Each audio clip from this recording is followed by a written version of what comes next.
La première chose importante pour toi aller vers un mieux-être et pour atteindre ton objectif, c'est de te remettre au centre de ta vie.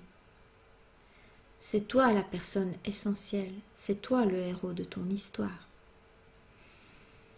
Et pour ça, tu dois prendre soin de toi, prendre le temps de faire pause et de revenir à toi, de te habiter à nouveau, de te réhabiter.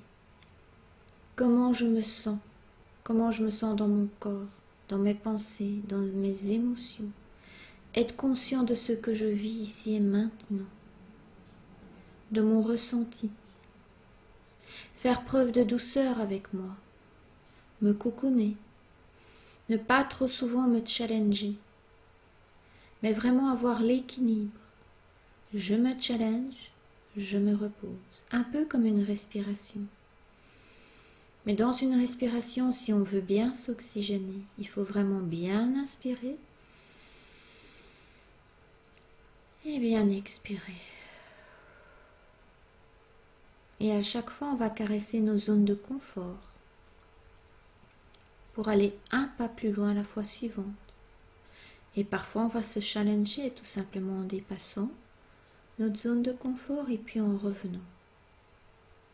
Mais à chaque fois, on revient en soi pour s'habiter, ne pas être à côté de ses pompes, mais être bien en soi.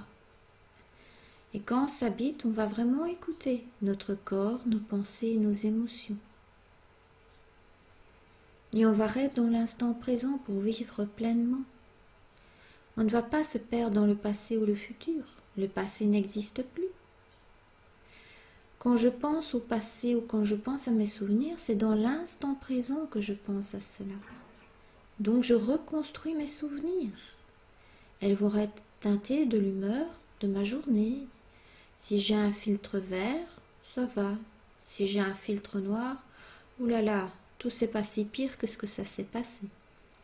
Si j'ai un filtre rose, oh, mais non, tout va bien.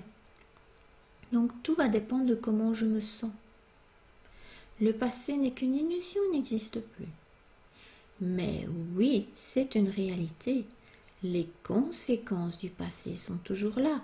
Ma maison a été incendiée il y a un mois. L'incendie n'est plus là. C'est un fait. Mais les conséquences sont là. Le futur n'est pas encore là. J'imagine de me construire un centre commercial. Mon centre commercial n'est pas encore là et je ne me fais pas encore de l'argent avec mon centre commercial. Avant, je dois vérifier si j'ai tous les plans, les autorisations, les financements, enfin, si j'ai tout ce dont j'ai besoin pour le faire. Et de toute manière, le futur ne se réalise jamais comme on pense. Si je vis dans mon mental, je ne suis pas là. Je me raconte des histoires dans la tête et ce n'est pas la réalité.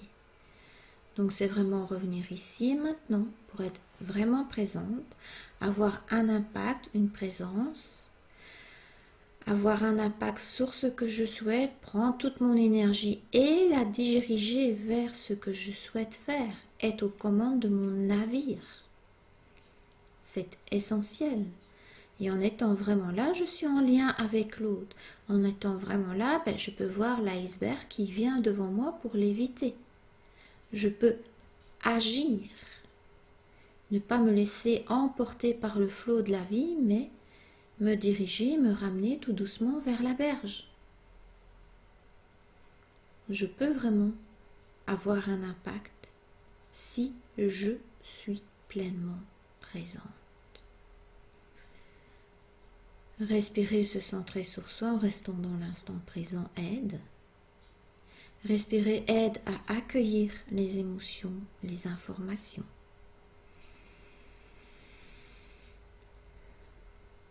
Une fois que je suis consciente de ce qui se passe en moi et de ce que je pense, ressens et vis, là, je peux m'orienter vers l'autre. Mais je dois faire la différence entre moi et l'autre.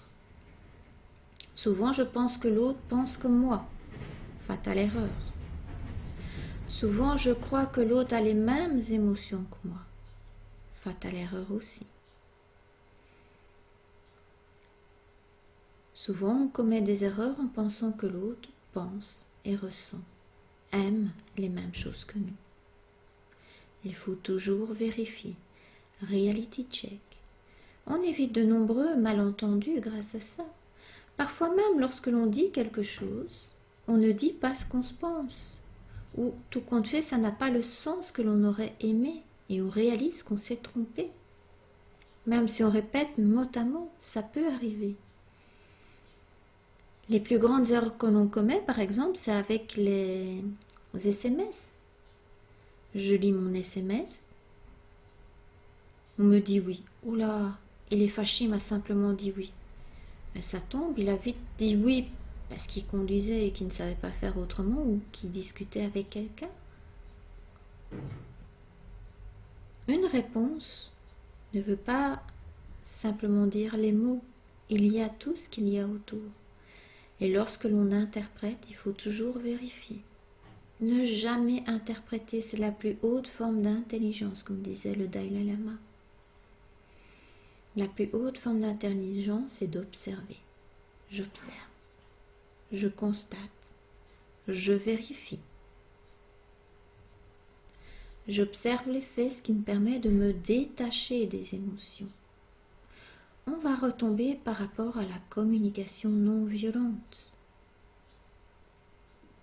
J'observe ceci, je décris le tout comme une photo. Ça me fait sentir ça. J'ai telle émotion. Mais j'ai tel besoin. J'ai besoin de ça. Et on fait une demande claire. Est-ce que tu pourrais faire ceci ou cela? Et ensuite, l'autre a le libre arbitre pour accueillir ou accepter. Par exemple, je fais mes courses en rentrant du travail. J'ai roulé déjà une bonne heure. J'ai fait les courses, j'arrive, je suis très fatiguée. Je rentre dans le garage et j'observe que mon enfant a laissé sa planche à roulettes en plein milieu du garage. Je dois sortir de la voiture, ranger la planche à roulettes, rentrer la voiture, monter, préparer à manger, enfin ranger les courses, préparer à manger, etc., etc. Et du coup, je suis fatiguée, stressée. Et je suis beaucoup plus stressée et moins tolérante aux erreurs de mon enfant lorsque je fais ses devoirs avec lui. Donc, je vais faire une demande. J'observe que ça fait plusieurs fois, mon cœur, que je t'ai demandé de ranger ta planche à roulettes quand tu reviens de l'école. Maman est fatiguée en revenant du travail. Elle fait les courses et quand elle voit ta planche à roulettes au milieu du garage, elle ne peut pas tout de suite ranger la voiture. Donc, ça la met en colère, ça la stresse. Elle doit sortir de la voiture, prendre la planche à roulettes, la mettre sur le côté pour re-rentrer dans la voiture, garer la voiture, sortir les courses et seulement faire à manger. Donc, j'ai besoin que tu m'écoutes et que tu ranges ta planche à roulettes. Est-ce que tu veux bien le faire? Cela me permettra d'être plus détendue et relaxée. Je gagnerai peut-être même du temps pour qu'on puisse regarder ensemble un film au soir avant que tu ailles dormir. Tout cela fait partie de ce que l'on peut proposer, suggérer. Donc on n'oublie pas le petit succic à la fin de la demande. Il est donc vraiment essentiel de revenir en soi pour être conscient de notre vécu, de nos différents besoins, des différents besoins satisfaits, insatisfaits. Souvent quand on ressent de la colère, c'est parce qu'on estime que l'autre n'a pas fait quelque chose que l'on souhaiterait ou a fait quelque chose que l'on ne souhaite pas. Pour en revenir à la colère, c'est une des émotions, évidemment. Nous avons 6 groupes principaux d'émotions. Colère, tristesse, peur, surprise, dégoût et joie. Pour t'aider à identifier les différentes émotions que tu ressens, je mettrai une liste en dessous de la vidéo. J'y joindrai également une liste des besoins car il est essentiel d'être conscient des besoins que l'on a, des besoins satisfaits, des besoins non satisfaits. Et en parlant justement des besoins, lorsque l'on a tendance à attendre qu'un besoin soit satisfait par une personne spécifique, cela peut vraiment faire très très mal. Par exemple, j'attends le besoin de reconnaissance de mon patron. Il faut déjà que je sois consciente sous quelle forme j'attends cette reconnaissance. Est-ce bon travail? Est-ce une augmentation de salaire? Est-ce merci, je suis vraiment content? On doit nous-mêmes voir qu'est-ce qui match en nous pour pouvoir faire des demandes claires. Ensuite, malheureusement, il y a des personnes qui sont incapables d'offrir ce besoin de reconnaissance ou quelque autre besoin, non pas parce qu'ils ne veulent pas, mais parce qu'ils n'en ont pas la capacité. Ça les dépasse, ils ne savent tout simplement pas le faire. Donc ce n'est pas toujours nécessaire de leur en vouloir parce que l'on n'est pas reconnu. Et effectivement, il y a des personnes simplement, voilà, ils ne veulent pas reconnaître, ils aiment bien écraser les personnes. Ça dépend des différentes personnalités. Ça, on ne sait pas mettre la main devant, malheureusement. Ce qu'il faut également savoir, c'est qu'il existe aussi différents aspects en nous, différentes facettes de personnalité. Vous avez sûrement déjà remarqué que l'on ne se comporte pas toujours de la même manière avec Pierre, Paul ou Jacques. On se conduit d'une manière avec Pierre, on se conduit d'une autre manière avec Paul et encore une autre avec Jacques. Et en fonction des jours, on se conduit également de différentes manières. Nous ne sommes pas que la somme de nos pensées, nos émotions, nos sentiments.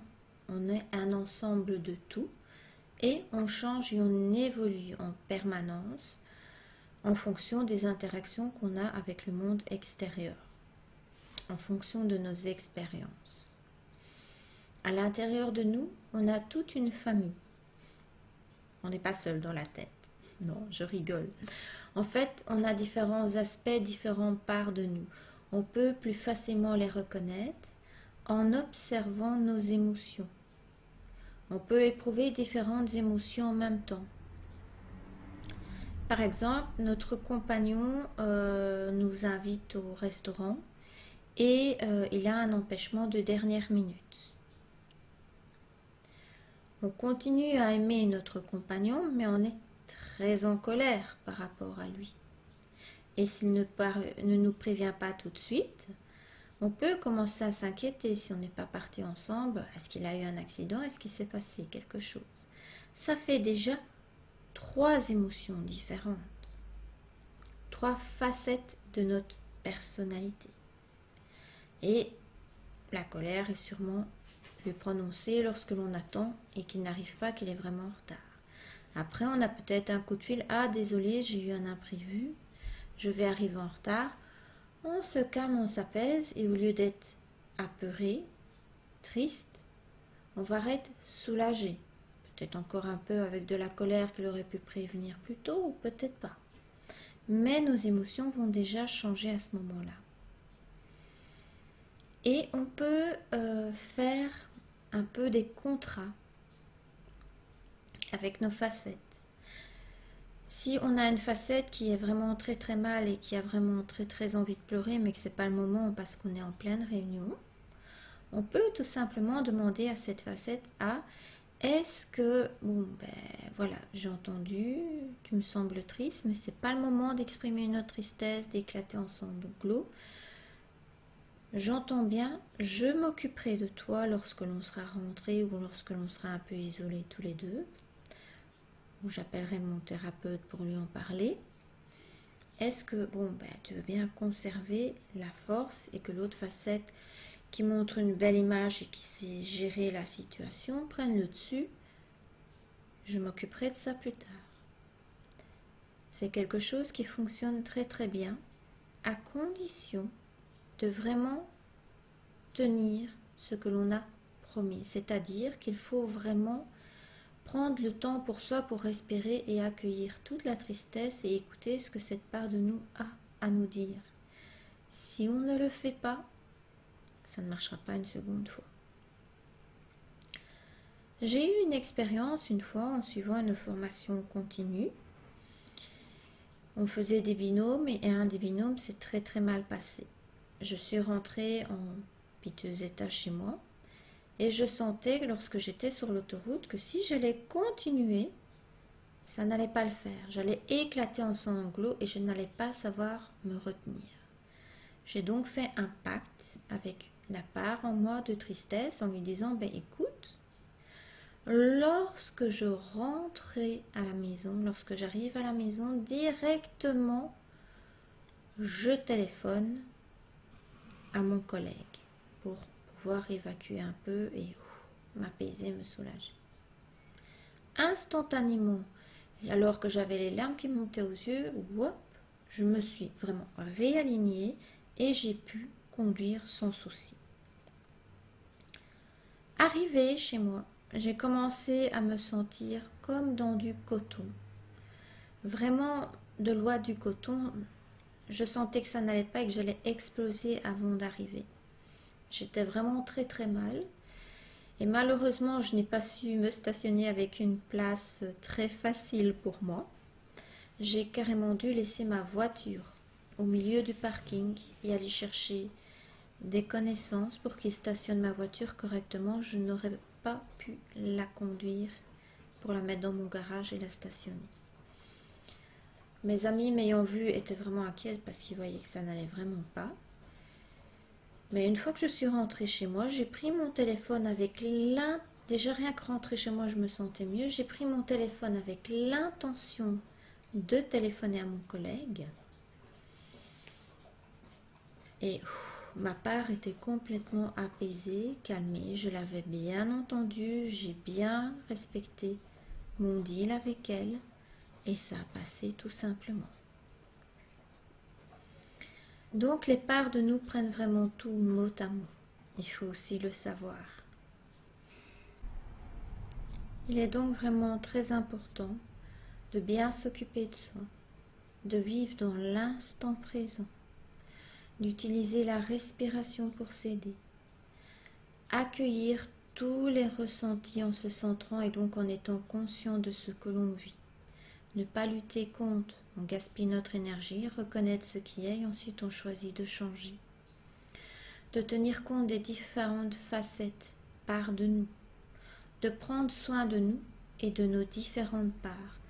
Par exemple, on peut ressentir de la douleur, de la souffrance pour une part ou se sentir blessé.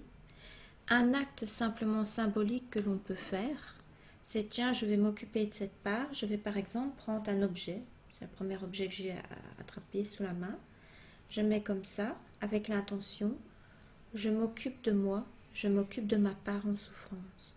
Et simplement rester comme ça quelques instants va déjà nous aider au niveau inconscient et au niveau de notre part, elle va voir, ah ok, on est là, on s'occupe de nous. Souvent on a beaucoup souffert, beaucoup, désolé pour l'expression, mais ramassé de baffes en pleine figure dans la vie de tous les jours parce qu'on ramasse tout le temps des coups. Sans compter notre passé. Certaines personnes ont un passé moins difficile, d'autres ont vraiment un passé très très lourd et ont vraiment eu beaucoup de blessures. À ce moment-là, ce que je conseille, c'est simplement, par exemple, de prendre un oreiller comme ceci. On prend l'oreiller et l'oreiller nous représente. On peut mettre une photo de nous plus jeunes à un moment où on a beaucoup souffert, par exemple. Et on va le prendre avec nous et on va s'en occuper. On va le dorloter, on va le regarder, on peut même le bercer. Et c'est une manière aussi que l'on va utiliser pour soigner son enfant intérieur, soigner ses blessures, nous redonner tout l'amour et la douceur que l'on aurait aimé avoir si on ne l'a pas eu. C'est vraiment essentiel. C'est nous qui vivons, c'est nous qui sommes au centre de notre vie. Il faut s'occuper de nous, s'offrir une tasse de café bien chaude de temps en temps, prendre le temps de augmenter, raviver toutes nos ressources simplement en prenant le temps de vivre, en respirant, en étant là. Augmenter ses ressources peut-être simplement en observant un chaton, un chiot, un arc-en-ciel. Manger un plat de pâtes, c'est aussi une ressource. Boire du café, un thé, un chocolat chaud, ou que sais-je encore, ce que vous aimez. Prendre un bon bain avec de l'huile ou une bonne douche bien chaude, avec une musique que l'on apprécie. Prendre soin de soi va recharger nos ressources, va nous donner le jus pour pouvoir avancer. Et là, je vais parler des différentes ressources qui sont vraiment essentielles. Dans le cerveau, on a des parts positives et des parts négatives. Encore des parts. Ces parts font, on va dire, un réseau neuronal. Mais quand les parts positives sont cernées par le négatif, ça ne va pas. Même si le cow-boy a son fusil, s'il est cerné par les Indiens qui vont lancer leurs flèches, il n'aura pas le temps de s'en sortir. Ou alors il faudrait vraiment une mitrailleuse très rapide. Mais donc, tout ça pour dire simplement, il faut rebooster les parts positives. C'est pour ça que par moment, on n'a pas le moral, on n'a pas le jus. Et c'est bien connu. Si on n'a pas le moral et pas le jus, notre système immunitaire chute de manière drastique. J'en parlerai un peu plus loin lorsque je parlerai de l'hypnose dans la prochaine étape. Mais pour en revenir aux parts positives,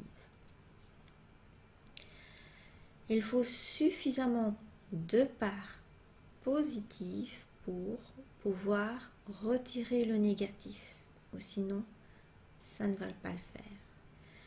Mais ici, je pense que j'ai quand même 20 bonnes minutes de dialogue et ça fait quand même beaucoup à intégrer. Surtout, c'est que de l'information, donc je vais continuer dans la prochaine étape. Intègre déjà ces informations-là à ton rythme. Commence à mettre petit à petit les exercices en place. Le reste, je guiderai plus avant, mais déjà au moins que tu aies une compréhension. Et j'enverrai un mail ou un message pour dire ce que tu dois appliquer. Lorsque tu devras l'appliquer, tu pourras revenir sur cette vidéo pour réavoir les explications, les informations. Et n'hésite surtout pas si tu as des questions par rapport à tout ce que j'ai déjà expliqué. Et n'hésite pas non plus à écouter plusieurs fois la vidéo. Bon travail!